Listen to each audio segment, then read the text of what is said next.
নমস্কাৰ বিয়লি খবৰ ষ্টুডিঅ'ত মই ৰশ্মিতা গোস্বামী অৱশেষত শিৱসাগৰ ক্ষমা খুজিবলৈ বাধ্য হ'ল মাৰৱাৰী প্ৰতিবাদৰ পিছত ৩০টাকৈ জাতীয় সংগঠনে শিৱসাগৰবাসীক ক্ষমা খুজিলে মাৰৱাৰী সমাজে ক্ষমা খুজিলে শিৱসাগৰবাসী ৰাইজক মন্ত্ৰী ৰণোজ পেগুৰে আলোচনাৰ পিছতে মাৰৱাৰী সমাজৰ হৈ তামোল পাণ দি শৰাই লৈ আগবঢ়াই আঁঠু লৈ বিচাৰিলে ক্ষমা খোজাত পলম হোৱা বুলি দুখ প্ৰকাশ কৰিলে মাৰৱাৰী সমাজে মন্ত্ৰী ৰণোজ পেগুৰ সন্মুখতে ৰাজহুৱাকৈ ক্ষমা বিচাৰিলে হিন্দী ভাষীয়ে আনহাতে ভুক্তভোগী ৰাষ্ট্ৰীয় খেলুৱৈগৰাকীৰ চিকিৎসাৰ বাবে ২ লাখ টকাৰ সাহায্য দিয়াৰ প্ৰতিশ্ৰুতি দিয়ে মাৰৱাৰী সমাজে শিৱসাগৰত এনেদৰে মাৰৱাৰী সমাজে ক্ষমা খুজিলে প্ৰতিবাদৰ পিছত ৩০টাকৈ জাতীয় সংগঠন শিৱসাগৰবাসীক ক্ষমা খুজিলে মাৰৱাৰী সমাজে শৰাই তামোল পাণ লৈ মন্ত্ৰী ৰণোজ পেগুৰ আলোচনাৰ পিছত মাৰৱাৰী সমাজে এনেদৰে শৰাই দি আগবঢ়াই ক্ষমা লৈ বিচাৰিলে আঁঠু লৈ বিচাৰিলে ক্ষমা খোজাত পলম হোৱা বুলিও দুখ প্ৰকাশ কৰিলে মাৰৱাৰী সমাজে মন্ত্ৰী ৰণোজ পেগুৰ সন্মুখতে ৰাজহুৱাকৈ ক্ষমা বিচাৰিলে হিন্দী ভাষীয়ে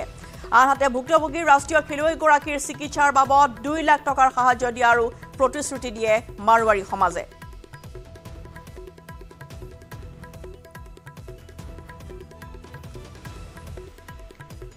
আৰু যি পদক্ষেপ লোৱা হৈছে সেয়া সুন্দৰ হৈছে এই মন্তব্য কৰিছে মাৰৱাৰী সমাজে যি অকণমান দূৰত্ব আছে সেয়াও নাইকিয়া হ'ল যিটো ঘটনা হৈছে তাক লৈ আমিও দুখ প্ৰকাশ কৰিছো ৩টা দিন ধৰি আমিও ভুগি আছো মাৰৱাৰী সমাজৰ পৰা আমি ক্ষমা বিচাৰিছো দুখীয়া আইনমতে শাস্তি পাব লাগে ভুক্তভোগী যুৱতীগৰাকীয়ে ন্যায় পোৱাটো আমি বিচাৰিছো ভৱিষ্যতে যাতে এনে ঘটনা নহয় সেয়া আশা কৰিছো গোটেই ঘটনাটো প্ৰথম যিখিনি ঘটনাটো ঘটিছে সেইটো এটা দুৰ্ভাগ্যজনক ঘটনা আছিল আৰু কেইজন মানুহৰ কাৰণে আমাৰ শিৱসাগৰ ৰাইজ মই মাৰৱাৰী সমাজৰ কথাটোতো আছেই লগতে গোটেই শিৱসাগৰ যিখিনি বাকী দুদিন আমি বহুত এইটো কষ্ট পাইছিলোঁ গতিকে এইটো আমি নিন্দা কৰিছিলোঁ এনেকৈ এইটো অপৰাধ হ'ব নালাগিছিল কিন্তু কিবা কাৰণ হৈছিলে তাৰ কাৰণে আমি দুখিত অনাগত দিনত আমি এইটো বিচাৰোঁ এইটো কোনো পদ্ধতি কেতিয়া হ'ব নালাগে আৰু যদি এনেকৈ কেতিয়াবা হ'বলৈ আমি পাওঁ আমি বা দেখোঁ এইটো আমি প্ৰথমে দলে এইটো তাকে দলক বন্ধ কৰিবলৈ বিচাৰিম আৰু মই এটা কথা কওঁ আমি দুয়োপক্ষই আজি আমাৰ লগৰ সমাজৰ আপোনালোকৰ সমাজ দুয়োপক্ষ সমাজে মিলি পেলাই যাতে অনাগত দিনত এনেকৈ কোনো প্ৰকাৰৰ যাতে সৃষ্টি ঘটনা বা সৃষ্টি ঘটিব নালাগে আমি সকলোৱে মিলি পেলাই এইটো মই প্ৰতিশ্ৰুতি দিছোঁ আৰু সদায় এইটো সাজু থাকিম যাতে এইটো ঘটনা ঘটিত হ'ব নালাগে ২ লাখ টকা দিছোঁ আৰু সেই ২ লাখ টকা ধৰি এইটো নিশ্চয় দিবই লাগে আজি যিখিনি ভিক্টিম ফেমিলি আপোনাৰ যিটো আমি আৰু পাৰিছোঁ এইটো ২ লাখ টকা আমি দিছোঁ আজি যি পদক্ষেপটো লোৱা হৈছে এইটো মই ভাবোঁ যে বহুত ধুনীয়া পদক্ষেপটো লোৱা হৈছে আৰু যোনটো এটা গেপ আছিলে আমাৰ মাৰৱাৰী মানুহ হওক বা নন এছএমিজ হওক চবৰ ভিতৰত যে এটা গেপ এটা ওলাই আছিল যিটো কাৰণে ইমান ডাঙৰ চিটুৱেশ্যন এটা এৰাইজ হ'ল সেইটো গেপটো এটা ফুলফিল হ'ল মই এইটো ভাবোঁ আৰু যিটো ভুল আমাৰ তৰফৰ পৰা হৈছে যে আমি ইনভিটেশ্যনটো ৰক্ষা কৰিব পৰা নাছিলোঁ সেইটো এটা মিছকমিউনিকেশ্যন হ'ল ক'ব পৰা যায় তো সেইটো কাৰণে ক্ষমা প্ৰাৰ্থী আমাৰ সমুদায়ৰ পৰা এইটোৱে ভাবিছোঁ কি এই যে ঘটনা হৈছে এইটো বেহাত দুখী মানে আমাৰ সমাজো বহুত দুখী আছে এইটো ঘটনা লৈ মেলি আমাৰ ফালেদি গলতি হ'ল কি আমি ২-৩ দিন লগাই দিলোঁ আৰু আগত আহিব নোৱাৰিলোঁ কিন্তু যিটো হৈছে যিহে ছোৱালী হয় অসমীয়া হয় মাৰৱাৰী হয় পাঞ্জাবী হয় যিহে হয় যেনেকা এই ৰকমৰ ঘটনা হয় আমাক সাহস কৰি প্ৰথম দিনাই ষ্টেপ ল'বলৈ আগত আহিব লাগে আৰু এই যে হৈছে চবৰ কাৰণে মানে আমি পুৰা সমুদায়ে আমাৰ বহুত দুখী আছে আৰু আজি যেনেকা আমি এইটো পৰিৱেশ পাইছোঁ আৰু চব যিমান যি ঘটনা হৈছিলে সেইটো ছেটেল হৈছে এইটো খুব মনৰে এটা ভাল লাগি আছে এতিয়া আৰু শিৱসাগৰ অভিভাৱক মন্ত্ৰী ৰণোজ পেগুৰ মন্তব্য সংগঠনসমূহৰ দাবীসমূহ মই মুখ্যমন্ত্ৰীক অৱগত কৰিম খিলঞ্জীয়াৰ সুৰক্ষাৰ বাবে কেইবাটাও দাবী উত্থাপন কৰিছে কেইবাটাও দীৰ্ঘম্যাদী দাবী কৰিছিল সংগঠনসমূহে মই ভাবোঁ মুখ্যমন্ত্ৰীয়ে সোনকালে এটা তাৰিখ দিব খিলঞ্জীয়াৰ মাটি ভাষা আৰু চাকৰি সুৰক্ষা হ'ব লাগে এই দাবী কৰিছে সংগঠনসমূহে ২০১৯ৰ ভূমি নীতি অচিৰেই আইনলৈ ৰূপান্তৰ হ'ব যি ভুল বুজাবুজি হৈছিল তাৰ সমাপ্তি ঘটিল এই মন্তব্য ৰণোজ পেগুৱে কৰিছে ৩০টা সংগঠনৰ প্ৰতিনিধি এই যুৱদল প্ৰেক্ষাগৃহত উপস্থিত হয় সকলোৱে নিজৰ মনৰ কথা ব্যক্ত কৰে আৰু তেওঁলোকে যিখিনি কথা ব্যক্ত কৰিছে যে অসমত খিলঞ্জীয়া মানুহৰ মাটিৰ অধিকাৰ তেওঁলোকৰ চাকৰিৰ অধিকাৰ ভাষাৰ অধিকাৰ সুনিশ্চিত হ'ব লাগে ইয়াত নিশ্চিতভাৱে এই চৰকাৰখনে ডক্টৰ হিমন্ত বিশ্ব শৰ্মা ডাঙৰীয়াৰ নেতৃত্বত আমি কাম কৰি আহিছোঁ 2019 চনৰ যি ভূমি নীতি খিলঞ্জীয়াৰ পক্ষত খিলঞ্জীয়াক ভূমিৰ অধিকাৰ প্ৰদান কৰাৰ কাৰণে সেই ভূমি নীতি বৰ্তমান আইনলৈ ৰূপান্তৰিত হ'বলৈ গৈ আছে। এই আশ্বাস আজি মই তেওঁলোকক প্ৰদান কৰোঁ। গতিকে অসমীয়া অস্তিত্ব ৰক্ষা, খিলঞ্জীয়া মানুহৰ অস্তিত্ব ৰক্ষা, অধিকাৰ ৰক্ষাৰ প্ৰশ্নত উত্থাপিত সকলোবিলাক প্ৰশ্ন, সকলোবিলাক বিষয় দাবী চৰকাৰখনে কৰি আছে। আৰু যদি কিবা কৰিব লগা প্ৰয়োজন হয় আমি সেইখিনি আলোচনা সাপেক্ষে আগবঢ়াম। যিটো দুখন সমাজৰ মাজত ভুল বুজাবুজি হৈছিল, কমিউনিকেশ্যন গেপ হৈছিল, সেই কমিউনিকেশ্যন গেপটো আজি ইয়াৰ এটা পৰিসমাপ্তি হৈছে। কাৰণ মাৰোৱাৰী সমাজৰ পৰাও প্ৰতিনিধি আহি পেলাই তেওঁলোকে এই ঘটনাক তীব্ৰ ভাষাৰ তেওঁলোকেও নিন্দা কৰিছে, তেওঁলোকে দুখ প্ৰকাশ কৰিছে আৰু তেওঁলোকে মাৰোৱাৰী সমাজৰ হৈ গোটেই শিৱসাগৰবাসীৰ ওচৰত তেওঁলোকে ক্ষমা বিচাৰাৰ লগে লগে মানে গোটেই বিবাদটোৰ এটা পৰিসমাপ্তি ঘটে। মাৰোৱাৰী সমাজক ক্ষমা কৰি দিলে আটাছুৱে। ক্ষমা ভিক্ষা কৰা কাৰ্যক আদৰণি জনাইছে আটাছুৱে। শিৱসাগৰ সকলোকে শান্তি সম্প্ৰীতি বজাই ৰাখিবলৈ আহ্বান। মাৰোৱাৰী সমাজক দোকান পোহাৰ খুলিবলৈও আহ্বান জনালে আটাছুৱে। খুব এটা সুস্থিৰ সিদ্ধান্ত হৈছে, সবল সিদ্ধান্ত হৈছে আৰু সকলোৱে সম্প্ৰীতিৰ সমন্বয়ৰ ভাৱেৰে এটা পৰিৱেশৰ মাজত সভাখন সমাপ্ত হৈছে। তেখেতলোকে নিজৰ দুখ স্বীকাৰ কৰিছে। অসম আৰু অসমীয়াৰ ওচৰত তেখেতলোকে তাৰ কাৰণে ক্ষমাপ্ৰাৰ্থী, অনাকাংক্ষিত পৰিৱেশৰ কাৰণে তেখেতলোকে কৈছে যে আমি আগতে মাত মাতিছোঁ, যিহেতু নামাতিলোঁ, আমাৰ ভুল হৈছে, গতিকে এই ভুলৰ আমি ক্ষমাপ্ৰাৰ্থী, আপোনালোকে ক্ষমা কৰি দিয়ক। আৰু আমি সকলোৱে তেওঁলোকক কথাখিনি গ্ৰাহ্য কৰি আমি ব্যৱসায় বাণিজ্যবোৰ খালিবলৈ ইতিমধ্যে আমি সকলোকে নিৰ্দেশ প্ৰদান কৰিছোঁ। আৰু অসমীয়া যুৱকক বহিৰাগত ব্যৱসায়ীয়ে প্ৰহাৰ কৰা ঘটনা নিৰসনৰ বাবে শিৱসাগৰ ৰাজ্যিক শিক্ষামন্ত্ৰী ডক্টৰ ৰণোজ পেগু উপস্থিত হয়। 30টাৰো অধিক জাতীয় দল সংগঠনৰ সৈতে আজি বৈঠকত মিলিত হয় ডক্টৰ ৰণোজ পেগু। এই বৈঠকতে খিলঞ্জীয়াৰ ওপৰত হোৱা বহিৰাগতৰ আক্ৰমণক ধিক্কাৰ দিয়াৰ লগতে দল সংগঠনসমূহে চৰকাৰলৈ বুলি কেইবাটাও দাবী উত্থাপন কৰিছে। উজনিৰ আটাইকেইখন জিলাতে বহিৰাগত লোকে যাতে মাটি ক্ৰয় কৰিব নোৱাৰে তাৰ বাবে কঠোৰ আইন প্ৰণয়নৰ দাবী জনাইছে। লগতে বহিৰাগত লোকে যাতে সংগঠন খুলিব নোৱাৰে এনেধৰণৰ কেইবাটাও দাবী উত্থাপন কৰিছে শিক্ষামন্ত্ৰী ৰণোজ পেগুৰ হাতত। ইফালে আইন সকলোৰে বাবে সমান হ'ব লাগে বুলি মন্তব্য কৰিছে শৃংখল চলিহাই। শিক্ষামন্ত্ৰী ৰণোজ পেগুৰ সন্মুখতে চৰকাৰে গৌৰৱ চমানীক দেহৰক্ষী দিয়াক লৈও তীব্ৰ ককৰ্থনা কৰিলে শৃংখল চলিহাই। গৌৰৱ চমানীৰ দৰে মোকো নিৰাপত্তা লাগিব বুলিও কয় শৃংখল চলিহাই। কালি মোৰ এগেইনষ্টত এজন মানুহে গুৱাহাটীত কেছ দিলে, তেওঁ আপোনালোকে 2টা PSO দি দিলে। এতিয়া মোৰ এগেইনষ্টত যে কেছবোৰ দি আছে, মোৰ PSO কেইটা ক'ত? মই প্ৰশ্ন কৰিছো। আইনখন সকলোৰ কাৰণে সমান হ'ব লাগিব। আপোনালোকে বহিৰাগত মানুহ এটাক ধমকি ল'বৰ কাৰণে 2টা PSO দি দিলে, মোক চব জেগাৰ পৰা মাৰিম কেছ দি আছে, আপোনালোকে মোৰ PSO কেইটা নাই। এইটো নহ'ব, নিৰাপত্তা মোকো দিব লাগিব, হয় নহয়? মই খিলঞ্জীয়া ভূমিপুত্ৰ মানুহ, মোকো নিৰাপত্তা দিব লাগিব। আপোনালোকে যদি ৰাজস্থানৰ মানুহজনক নিৰাপত্তা দিছে, আৰে ভাই মোক নিৰাপত্তা লাগিব, মোৰ অধিকাৰ হয় এইটো। আপোনালোকে এতিয়া মই এটা সৰু প্ৰশ্ন কৰোঁ, মই যদি ৰাজস্থানত গৈ এজন ৰাজস্থানী মানুহৰ বিৰুদ্ধে FIR দিওঁ, মোক ৰাজস্থান চৰকাৰে 2টা PSO দি পঠিয়াব নেকি? স্বাভিমানটো ৰাখক, স্বাভিমান ৰাখক। ৰাজনীতি সম্পদকে ডাঙৰ বস্তু নহয়, আমাৰ সমাজ ডাঙৰ বস্তু, জাতি ডাঙৰ বস্তু, ৰাজনীতি বহুত তলৰ বস্তু। ৰাজনীতিতকে জাতি ডাঙৰ আৰু জাতিৰ ক্ষেত্ৰত কম্প্ৰমাইজ কৰা নহ'ব। আৰু এতিয়া GP সিং ডাঙৰীয়ালেও প্ৰশ্ন আছে যে আমাৰ নিৰাপত্তাবোৰ কি হ'ব। আৰু তেন্তে এতিয়া দেখোন চব যদি অনা অসমীয়া মানে মোৰ এগেইনষ্টত কেছ দি 2টা PSO পাই থাকে, অসমত আমাক নিৰাপত্তা দিবলৈ পুলিচে নাইকিয়া হ'ব। সেইকাৰণে মই কৈছো আপোনালোকে কেবিনেটত সিদ্ধান্ত লওক যে আমাৰ উজনি অসমৰ খিলঞ্জীয়া মানুহৰ মাটি ছেফ কৰিব লাগিব। আৰু আজি এনেদৰে বিভিন্ন দল সংগঠনে একত্ৰিত হৈ এখন বৈঠকৰ আয়োজন কৰে, যি বৈঠকত উপস্থিত থাকে শিক্ষামন্ত্ৰী ডক্টৰ ৰণোজ পেগু, অভিভাৱক মন্ত্ৰী হিচাপে তাত উপস্থিত থাকে। আৰু কেইবাটাও দাবী সম্বলিত যিখন স্মাৰক পত্ৰ সেয়া শিক্ষামন্ত্ৰীৰ হাতত ইতিমধ্যে অৰ্পণ কৰিছে এই জাতীয় দল সংগঠনসমূহে। এই সন্দৰ্ভত আগবঢ়াইছো শিৱসাগৰৰ পৰা প্ৰদীপ গগৈৰ এক প্ৰতিবেদন। পূৰ্বতে জনাইছো যে ইতিমধ্যে আলোচনা অনুষ্ঠিত হৈ আছে। ইতিমধ্যে জাতীয় সংগঠনৰ কেইবাগৰাকীয়ে তেওঁলোকৰ প্ৰস্তাৱ তথা দাবীসমূহ উত্থাপন কৰিছে মন্ত্ৰী ডাক্তৰ ৰণোজ পেগুৰ সন্মুখত। মই দেখুৱাইছোঁ এয়া শিৱসাগৰ যুৱদল প্ৰেক্ষাগৃহ। এই যুৱদল প্ৰেক্ষাগৃহত অসম চৰকাৰৰ প্ৰতিনিধি হিচাপে মন্ত্ৰী ডাক্তৰ ৰণোজ পেগু আছে। ইয়াৰ উপৰিও শিৱসাগৰ জিলা আয়ুক্ত আদিত্য বিক্ৰম যাদৱ, শিৱসাগৰ জিলা আৰক্ষী অধীক্ষক আছে। তেওঁলোকৰ উপস্থিতিত জাতীয় সংগঠনসমূহে তেওঁলোকৰ প্ৰস্তাৱ তথা দাবীসমূহ ইতিমধ্যে উত্থাপন কৰিছে। বহুকেইটা দাবী আছে। তাৰ ভিতৰত মোৰ কাষত বৰ্তমান শৃংখল চলিহা আছে। শৃংখল চলিহাৰ মই ভাষ্য লোৱাৰ আগতে মই মূল দাবীকেইটা মই কৈ দিছোঁ। প্ৰথমে এজন অজয় লাহতি নামৰ এজন অভিযুক্ত আক্ৰমণৰ ঘটনাৰ লগত জড়িত, তেওঁ গ্ৰেপ্তাৰৰ হোৱা নাই এতিয়ালৈকে, তেওঁক গ্ৰেপ্তাৰৰ দাবী জনাইছে। দ্বিতীয় দাবী হৈছে ৰাজহুৱাভাৱে ক্ষমা খোজাৰ দাবী উত্থাপন কৰিছে। আৰু তৃতীয় দাবী হৈছে যে খিলঞ্জীয়াৰ ভূমি সুৰক্ষিত কৰিব লাগিব। খিলঞ্জীয়াৰ ভূমি যাতে বহিৰাগতই কিনিব নোৱাৰে তাৰ বাবে নতুনকৈ আইন প্ৰণয়ন কৰাৰ দাবী উত্থাপন কৰিছে। আৰু এনেধৰণৰ বহুকেইটা দাবী আছে। শৃংখল চলিহা মোৰ ওচৰত আছে। প্ৰথম কথা, আপোনালোকৰ এতিয়া মূল যিবিলাক দাবী সেই সন্দৰ্ভত কি কৰিব, আৰু আপোনাৰ বিৰুদ্ধে দ্বিতীয় এজন বহিৰাগতই পুনৰ এখন ভৰলু থানাত এজাহাৰ এখন দাখিল কৰিছে। এই দুইটা সন্দৰ্ভত আপোনাৰ প্ৰতিক্ৰিয়া কি হ'ব? একো নাই, সংগ্ৰামখন চলিব। খিলঞ্জীয়া থলগিৰি মানুহ একত্ৰিত হৈছে। আজি দেৰগাঁৱতো খিলঞ্জীয়া মানুহ একত্ৰিত হৈ ওলাই আহিছে। শুভলক্ষণ জাতিৰ বাবে, সমাজৰ বাবে, দেশৰ বাবে শুভলক্ষণ।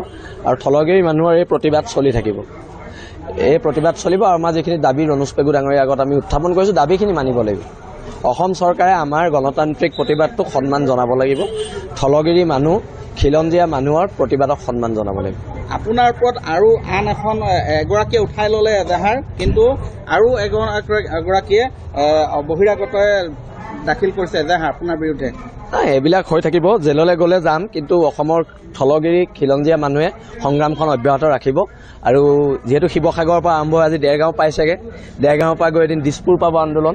আৰু চৰকাৰে যদি আমাৰ দাবীসমূহ মানি নলয়, তেন্তে আমাৰ গণতান্ত্ৰিক আন্দোলনৰ বাবে চৰকাৰ মুখামুখি হ'বলৈ সাজু থাকিব লাগিব। কলকাতাৰ চিকিৎসা মহাবিদ্যালয় হাস্পতালত কনিষ্ঠ চিকিৎসকক ধৰ্ষণ হত্যাৰ ঘটনাৰ পিছতেই দেশজুৰি প্ৰতিবাদ হৈ থকাৰ মাজতেই মহাৰাষ্ট্ৰৰ বদলাপুৰৰ বিদ্যালয়ত দুগৰাকীকৈ কণমানি ছাত্ৰীক যৌন নিৰ্যাতন। বদলাপুৰৰ নাম থকা এখন বিদ্যালয়ত সংঘটিত হৈছে ঘটনা পোহৰলৈ অহাৰ পিছতে বদলাপুৰত প্ৰতিবাদ সাব্যস্ত কৰিবলৈ ওলাই আহিল হাজাৰ হাজাৰ জনতা। উত্তেজিত অভিভাৱক তথা সাধাৰণ লোকে বিদ্যালয়খনৰ দুৱাৰ খিৰিকী ভাঙি লণ্ডভণ্ড কৰিছে। অভিযুক্তক ফাঁচীৰ দাবীত উত্তাল প্ৰতিবাদ সাব্যস্ত কৰিছে প্ৰতিবাদকাৰীয়ে। ন্যায়ৰ দাবীত বদলাপুৰ ষ্টেচনতো ৰেলপথ আবদ্ধ কৰি প্ৰতিবাদ কৰিছে অজস্ৰ প্ৰতিবাদকাৰী। মহাৰাষ্ট্ৰৰ দৃশ্য দেখুৱাইছোঁ বদলাপুৰত, য'ত দুগৰাকীকৈ কণমানি ছাত্ৰীক যৌন নিৰ্যাতন চলোৱাৰ ঘটনা পোহৰলৈ আহিছে। বদলাপুৰৰ এখন নাম থকা বিদ্যালয়ত এই ঘটনা সংঘটিত হৈছে। আৰু এই ঘটনা পোহৰলৈ অহাৰ লগে লগে এয়া বদলাপুৰত প্ৰতিবাদী কাৰ্যসূচী ৰূপায়ণ কৰিবলৈ হাজাৰ হাজাৰ ৰাইজ ওলাই আহিছে, হাজাৰ হাজাৰ জনতা ওলাই আহিছে। উত্তেজিত হৈ পৰিছে অভিভাৱকসকল। স্কুলতে যদি তেওঁলোকৰ ছাত্ৰীৰ নিৰাপত্তা নাই, তেতিয়াহ'লে বিভিন্ন প্ৰশ্ন তেওঁলোকৰ মনলৈ আহিছে। আৰু এইসকল লোকক নিয়ন্ত্ৰণ কৰিবলৈ যথেষ্ট সংখ্যক নিৰাপত্তাৰক্ষী তাত নিয়োজিত কৰা হ'ল। ৰেলপথো অৱৰোধ কৰি প্ৰতিবাদী কাৰ্যসূচী ৰূপায়ণ কৰিছে। সাধাৰণ লোকসকল ওলাই আহিছে, বিদ্যালয়ৰ দুৱাৰ খিৰিকী ভাঙি লণ্ডভণ্ড কৰিছে। মুঠতে এটা ভয়ংকৰ পৰিস্থিতি উদ্ভৱ হ'ল আজি বদলাপুৰত।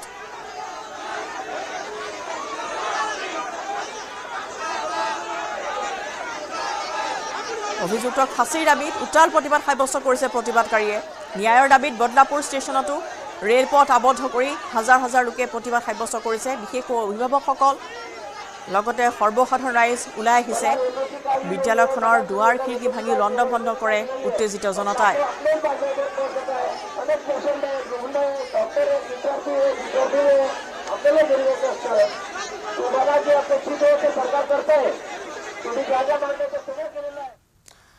Breaking news. ৰাজ্যত 23 আগষ্ট পৰ্যন্ত হ'ব বৰষুণ। নেৰানেপেৰা বৰষুণৰ ফলত ৰাজ্যত সতৰ্কতা জাৰি কৰা হৈছে।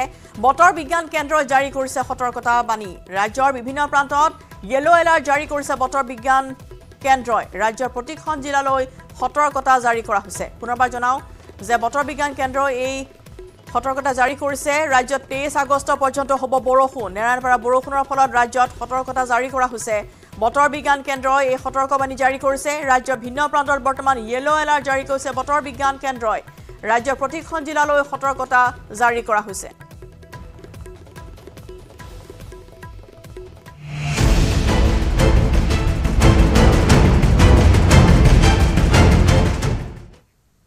আৰু আৰু মেঘালয়ৰ পানীয়ে বুৰালে মহানগৰীৰ বিস্তীৰ্ণ অঞ্চল নিখাৰে পৰা হোৱা বৰষুণ আৰু মেঘালয়ৰ পানীৰ পৰা নামি অহা পানীয়ে বুৰালে জোৰাবাটৰ লগতে মহানগৰীৰ বিস্তীৰ্ণ অঞ্চল বিশেষকৈ কৃত্ৰিম বানত বুৰ গ'ল 6 মাইল পাঞ্জাবাৰী বেলতলা খানাপাৰা ৰুক্মিণী গাঁও হাতীগাঁওকে ধৰি বিস্তীৰ্ণ অঞ্চল ইয়াৰ উপৰিও চানমাৰী বামুনী মৈদাম মালিগাঁও অনিল নগৰ নবীন নগৰ ৰাজগড়কে ধৰি বহু অঞ্চল পানীত বুৰ যায় কৃত্ৰিম বানত মহানগৰীত এক প্ৰকাৰ হাহাকাৰ অৱস্থাৰ সৃষ্টি হৈছে ৰাজপথত একাঠু পৰ্যন্ত পানীৰ বাবে তীব্ৰ যান জঁটৰ সৃষ্টি হৈছে মূল পথৰ উপৰিও বহু অলিয়ে গলিয়ে হৈছে একাঠু পৰ্যন্ত পানী কৃত্ৰিম বানৰ ফলত গৃহবন্দী হৈ আছে বহু লোক মহানগৰীৰ পুনৰ কৃত্ৰিম বান ৰাজপথত একাঠু পৰ্যন্ত পানী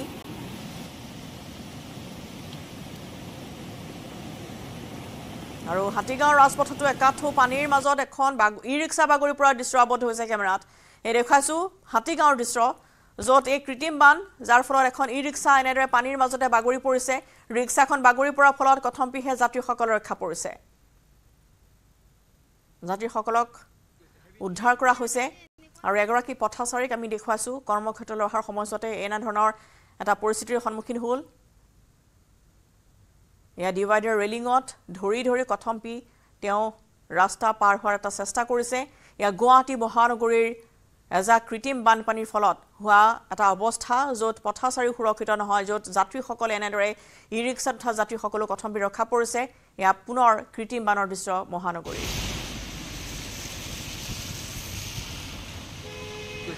এভৰি আদাৰ ডে এনেকুৱাই হয় আমাৰ হাতগাঁৱত থাকো আমি আমাৰ হিফালেও আমি যাব নোৱাৰো হিফালেও ৰাস্তাৰে ওলাব নোৱাৰো ইফালেও যাব নোৱাৰো আমি কেনেকৈ যাওঁ চৰকাৰে কিবা এটা ব্যৱস্থা কৰিব লাগে আৰু মুঠতে ছবিখন দেখি আপোনাৰ বেয়া লাগিছে ডিভাইডাৰৰ ওপৰে খোজকাঢ়ি আহিছে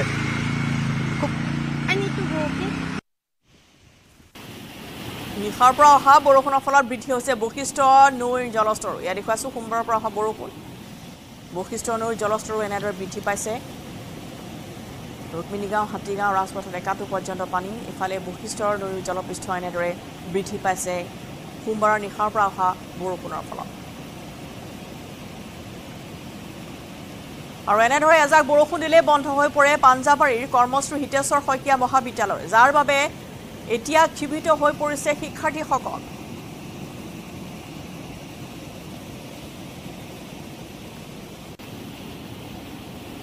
জোৰাবাটতো পুনৰ কৃত্ৰিম বান মাজনিশাৰ পৰা হৈ থকা নেৰানেপেৰা বৰষুণৰ পিছতে উজনিৰ পৰা উজনি অভিমুখী জোৰাবাটৰ ২৭ নম্বৰ ৰাষ্ট্ৰীয় ঘাইপথ বুৰিল কৃত্ৰিম বানত যাত্ৰীসকলৰ মাজত হাহাকাৰময় পৰিস্থিতিৰ সৃষ্টি হৈছে যদিও প্ৰশাসনে জোৰাবাটৰ উৰণ সেতুৰ ওপৰেৰে উজনি নামনিৰ বাহনসমূহ চলাচল কৰাৰ চেষ্টা অব্যাহত ৰাখিছে যদিও তীব্ৰ যান-জঁটৰ সৃষ্টি হৈছে কৃত্ৰিম বানৰ ফলত স্থানীয় ব্যৱসায়ী প্ৰতিষ্ঠানসমূহৰ বৃহৎ লোকচানৰ সন্মুখীন হৈছে আনহাতে পানী নিষ্কাশনৰ বাবে জোৰাবাটত থকা নলা নৰ্দমাসমূহ পাহাৰ ঢল তথা ৰঙামাটি আৰু জাবৰ জোথৰেৰে ভৰ্তি হৈ যোৱাৰ ফলত নলাসমূহ উফন্দি উঠে আৰু তাৰ ফলশ্ৰুতিতেই বাৰে বাৰে সৃষ্টি হৈ আহিছে কৃত্ৰিম বানপানী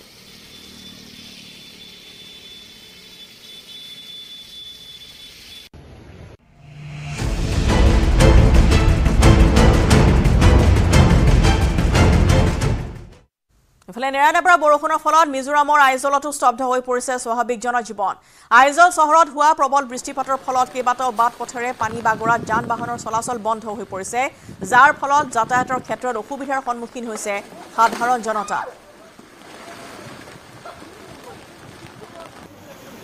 এই আইজলৰ দৃশ্য দেখুৱাইছো নেৰানেপেৰা বৰষুণ আইজলতো স্বাভাৱিক জীৱন যাত্ৰা ব্যাহত হৈ পৰিছে প্ৰবল বৃষ্টিপাতৰ ফলত কেইবাটাও পথ এনেদৰে পানী বাগৰাত যান বাহন চলাচল বন্ধ হৈ পৰিছে ভূমিস্খলনৰ সৃষ্টি হৈছে বাট পথৰ দুৰৱস্থা ইয়া যাতায়াতৰ ক্ষেত্ৰত যথেষ্ট অসুবিধাৰ সন্মুখীন হৈছে সাধাৰণ জনতা ব্যৱসায়িক প্ৰতিষ্ঠানসমূহ বন্ধ হৈ পৰিছে সাময়িকভাৱে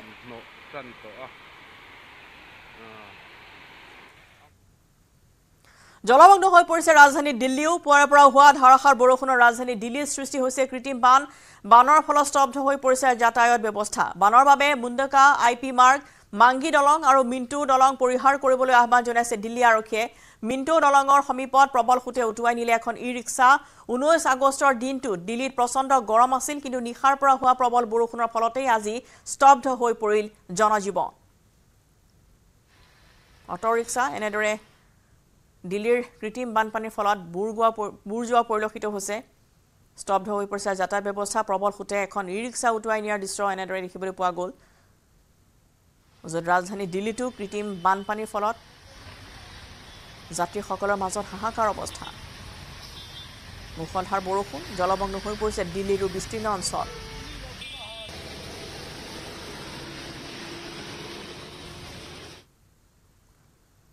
ছিকিমৰ তিষ্টা বান্ধৰ সমীপত ভয়ংকৰ ভূমিস্খলন আজি পুৱা ছিকিমৰ ডিপুদাৰাত 510 মেগাৱাট শক্তি কেন্দ্ৰৰ তিষ্টা বান্ধৰ সমীপত এই ভূমিস্খলন পাহাৰৰ এটা অংশ খহি ক্ষতিগ্ৰস্ত হয় শক্তি কেন্দ্ৰটোৰ ভূমিস্খলনৰ আশংকাত কিছুদিন পূৰ্বে খালী কৰা হৈছিল অঞ্চলটো ভূমিস্খলনৰ ফলত ধ্বংসস্তূপত পৰিণত হৈছে এটা প্ৰকাণ্ড অট্টালিকা ভূমিস্খলনস্থলীত গেংটক জিলা উপায়ুক্ত উপস্থিত হৈ সীমান্ত পথ সংস্থাক শীঘ্ৰে ভূমিস্খলনত ক্ষতিগ্ৰস্ত পথটোৰ মেৰামতি কৰিবলৈ নিৰ্দেশ দিছে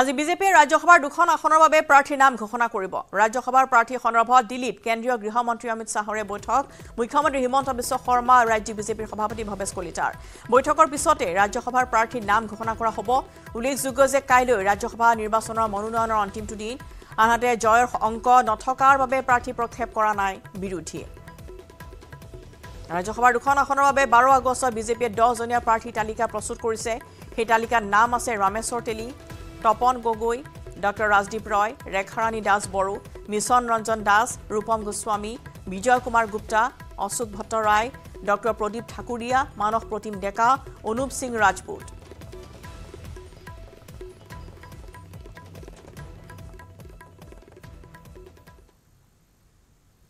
উচ্চতম ন্যায়ালয়ত কলকাতাৰ কনিষ্ঠ চিকিৎসক ধৰ্ষণ হত্যাৰ গোচৰৰ শুনানি মুখ্য ন্যায়াধীশ DY চন্দ্ৰচূড়ৰ বিচাৰপীঠে গ্ৰহণ কৰিছে শুনানি কলকাতা ধৰ্ষণ হত্যাৰ গোচৰক লৈ কঠোৰ হৈ পৰিছে উচ্চতম ন্যায়ালয় গোচৰৰ শুনানি লৈ উচ্চতম ন্যায়ালয়ে 22 আগষ্ট তথা বৃহস্পতিবাৰৰ ভিতৰত CBIক অগ্ৰগতিৰ খতিয়ান দিবলৈ নিৰ্দেশ দিছে লগতে সৰ্বোচ্চ ন্যায়ালয়খনে ক'লে চিকিৎসালয়ত সংঘটিত অপৰাধ গুৰুতৰ অপৰাধ এই সমগ্ৰ দেশৰ চিকিৎসকৰ সুৰক্ষাৰ বিষয় লগতে প্ৰশ্ন কৰিলে কিয় FIR দাখিল কৰাত পৰম হ'ল চিকিৎসকৰ সুৰক্ষাৰ বাবে উচ্চতম ন্যায়ালয়ৰ নেশ্যনেল টাস্ক ফোৰ্স গঠন কৰিবলৈ নিৰ্দেশ দিয়া হৈছে আৰু এই নিৰ্দেশ দি উচ্চতম ন্যায়ালয়ে ক'লে চিকিৎসকে 36 ঘণ্টা কাম কৰে তেওঁলোকৰ নিৰাপত্তা সুদৃঢ় হ'ব লাগে কৰ্মক্ষেত্ৰত যদি মহিলাসকলে সুৰক্ষা নাপায় তেনেহলে তেওঁলোকৰ অধিকাৰ খৰ্ব হ'ব মৃতদেহ গতাই দিয়াৰ 3 ঘণ্টাৰ পিছত কিয় FIR দাখিল কৰা হ'ল বুলি প্ৰশ্ন কৰিলে উচ্চতম ন্যায়ালয়ে লগতে উচ্চতম ন্যায়ালয়ৰ প্ৰশ্ন ভুক্তভোগীৰ পৰিচয় আৰু ফটো কিয় প্ৰকাশ কৰা হ'ল কেন্দ্ৰীয় চৰকাৰে বংগৰ DGP সলনি কৰিবলৈ নিৰ্দেশ দিছিল চৰকাৰে কিয় হিংসা ৰোধ কৰিব নোৱাৰিলে